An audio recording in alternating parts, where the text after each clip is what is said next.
So பார்த்தீங்கன்னா இப்போ தமிழ்நாட்டில் வந்து இப்போ ப்ரெக்னென்சி டைமில் உயிரிழக்கிறாங்க இல்லையா, அதை தான் வந்து நம்ம பேறுகால இறப்பு அப்படின்னு சொல்றோம். பிரெக்னன்சி டைம்ல இல்லைன்னா பிரசவம் நடந்து ஒரு 45 நாட்களுக்குள்ள உயிரிழக்கிறாங்க அப்படின்னா அதை பேறுகால மரணம் சொல்லுவோம். ஸோ நம்ம தமிழ்நாட்டை பொறுத்த வரைக்கும் 1 லட்சம் பிரசவத்தில் பார்த்தீங்கன்னா 45.5 பேர் உயிரிழக்கிறாங்க அப்படின்னு சொல்லிட்டு தெரிவிச்சிருக்காங்க. இப்போ தற்போதைய உள்ள சூழல்ல பேறுகால மரணம்ங்கிறது 45.5% அப்படிங்கிற விதத்துல இருக்கு. இப்போ இந்த மரணம் பேறுகால மரணம்ங்கிறது பார்த்தீங்கன்னா அவசர கால கட்டுப்பாட்டு அறை மூலமாக குறைஞ்சிருக்கு அப்படின்னு சொல்லிட்டு மக்கள் நல்வாழ்வுத்துறை தெரிவிச்சிருக்கு.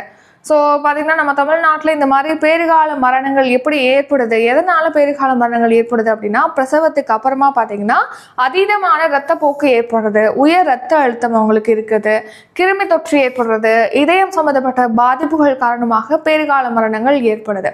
ஸோ இதை குறைக்கிறதுக்காக தமிழ்நாடு பல்வேறு முன்னெடுப்புகளை மேற்கொண்டு வராங்க.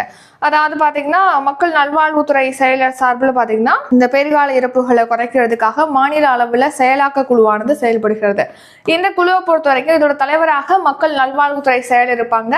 எத்தனை பேர் மொத்தமா இருப்பாங்க இந்த குழுல அப்படின்னா 18 பேர் இருப்பாங்க. இதே மாதிரி மாவட்ட அளவுலையும் பேறுகால இறப்புகளை குறைக்கிறதுக்காக மாவட்ட ஆட்சியர் தலைமையில 10 பேர் அடங்கிய குழுவானது அமைக்கப்பட்டிருக்கு. இந்த மாதிரியான நடவடிக்கைகள், அதே மாதிரி 108 ஆம்புலன்ஸ் சேவைகள் வழங்கப்படுது. இதனால பேறுகால மரணங்கள் குறைஞ்சிருக்குன்னு சொல்லியிருக்காங்க.